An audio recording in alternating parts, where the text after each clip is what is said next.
খলিফাতুল মুসলিমিন হযরতে ওমর রাদিয়াল্লাহু তাআলা আনহু এবং রাখালের ঘটনা। হযরতে ওমর রাদিয়াল্লাহু তাআলা আনহু একবার সফর করতেছেন, সঙ্গে নিলেন তার খাদেম আসলামকে। এইবার সফর করতেছেন, করতে করতে হযরতে ওমরের তৃষ্ণা লেগে গেল।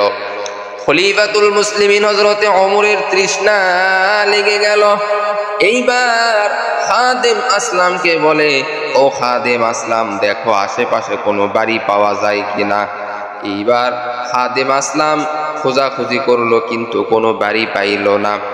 এইবার খলিফাতুল মুসলিমিন হযরতে ওমর রাদিয়াল্লাহু তাআলা আনহুর কাছে এসে বলেন, ও খলিফাতুল মুসলিমিন হযরতে ওমর রাদিয়াল্লাহু তাআলা আনহু, আমি তো এই মরুভূমি এলাকায় আমি অনেক খোঁজ করলাম, কিন্তু কোনো বাড়ি আমি পাইলাম না। খলিফাতুল মুসলিমিন হযরতে ওমর বলেন, ও খাদেম আসলাম, আমার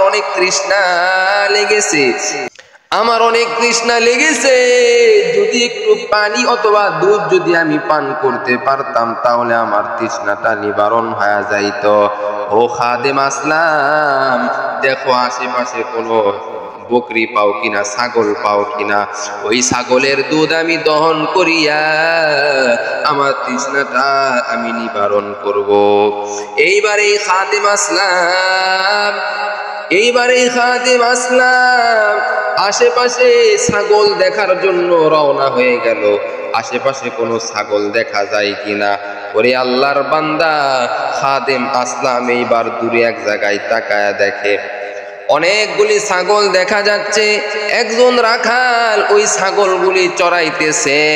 এইবার ওই খাদেম আসলাম এইবার ওই রাখালের কাছে চলে গেলেন, গিয়া বললেন, ভাইজান, আমিরুল মুমিনিন খলিফাতুল মুসলিমিন হযরতে ওমর রাদিয়াল্লাহু তাআলা আনহু আপনাকে ডাক দিয়েছেন, আপনি একটু তার সঙ্গে মুলাকাত করেন, আপনাকে কি যেন বলতে চাই।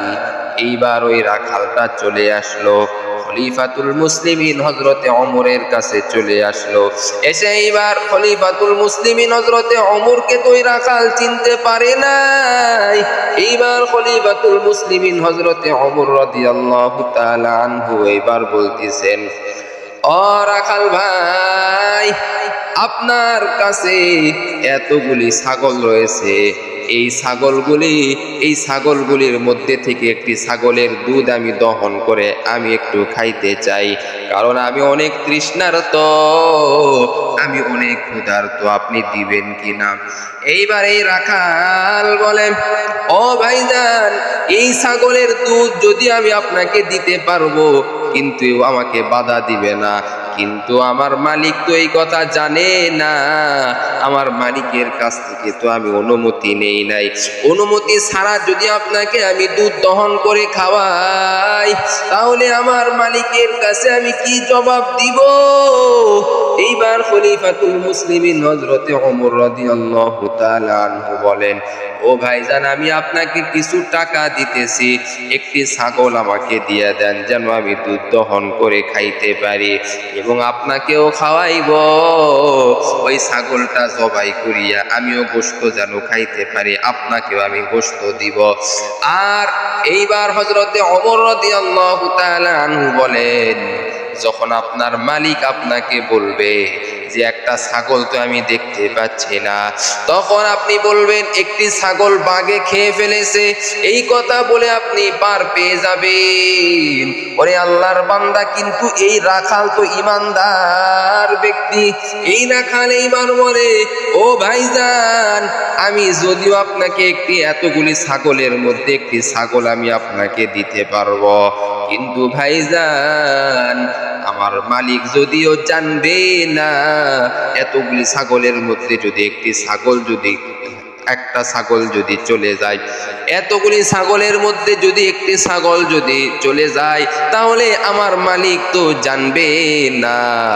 কিন্তু আমার মালিকের মালিক তিনি হলেন আমার আল্লাহ, আমার আল্লাহর চোখে তো আমি ফাঁকি দিতে পারবো না, আমার মালিকের চোখে আমি ফাঁকি দিতে পারবো, এই ছাগলগুলি যার তার চোখে আমি ফাঁকি দিতে পারবো, কিন্তু যে মালিকের মালিক, যে আল্লাহ আমাকেও সৃষ্টি করেছেন, আপনাকেও সৃষ্টি করেছেন, ওরে আল্লাহর বান্দা। এইবার হযরতে ওমর তো খুশি হয়ে গেলেন। ওরে আল্লাহর বান্দা, এই ওমর রাদিয়াল্লাহু তাআলা আনহু বললেন, ও ভাইজান, ও রাখাল ভাই, তোমার কথা শুনে আমি অনেক খুশি হয়েছি, আমি অনেক আনন্দিত হয়েছি। আমার আর তৃষ্ণা লাগবে না, আমার দুধের আর দরকার নাই, আমার গোশতের আর দরকার নাই। তোমার কথা শুনে আমার পেটটা ভরে গিয়েছে। আমিও সাধারণ কোনো মানুষ নয়, আমি হলাম ইসলামের দ্বিতীয় খলিফা হযরতে ওমর রাদিয়াল্লাহু তাআলা আনহু। ওরে আল্লাহর বান্দা, খলিফাতুল মুসলিমিন হযরতে ওমর রাদিয়াল্লাহু তাআলা আনহু ওই রাখালকে পরিচয় দিয়ে দিলেন। ওই রাখাল তো অবাক হয়ে গেলেন। ওরে আল্লাহর বান্দা, হযরতে ওমর রাদিয়াল্লাহু তাআলা আনহু রাখালের মাথায় হাত দিয়ে দোয়া করে দিলেন, ও রাখাল ভাই, তোমার মতো রাখাল যদি এই জমিনের মধ্যে যদি থাকে, এই জমিনটা আল্লাহ জান্নাতের বাগান বানায় দিবে। হযরতে ওমর রাদিয়াল্লাহু তাআলা আনহু এই রাখালের মাথায় হাত দিয়ে দোয়া করে দিলেন, তোমার মতো এরকম ইমানদার রাখাল যদি এই জমিনের মধ্যে যদি থাকে, এই জমিনটা জান্নাতের বাগান হয়ে যাবে। আজকে আমরাও যদি সততার সঙ্গে আল্লাহর ভয় করে যদি ব্যবসা করি, আল্লাহর ভয় করে যদি দুনিয়ার বুকে চলাফেরা করি, আমরাও ইমানদার ব্যক্তি হতে পারবো এবং আল্লাহ আমাদের জন্য জান্নাত রেডি করে রাখবেন।